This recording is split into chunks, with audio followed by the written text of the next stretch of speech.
మిత్రులారా, నేను మీ శ్రీనివాస్ చౌహాన్ అడ్వకేట్. మిత్రులారా, ఒక కేసులోని విషయం ఏంటి అని అంటే, ఒక వ్యక్తికి ప్రభుత్వము ఒక 2 ఎకరాల భూమిని, వ్యవసాయ భూమిని ఇచ్చింది.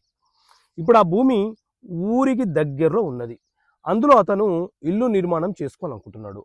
సో దానికి గాను అతను నాలా కన్వర్షన్ చేసుకోవాలనుకుంటున్నాడు. అలా నాలా కన్వర్షన్ చేసుకునే వెసులుబాటు అతనికి ఉంటుందా? సో మిత్రులారా, మన దేశంలో 2005లో non agriculture land assessment act అనే చట్టం అమలులోకి వచ్చింది.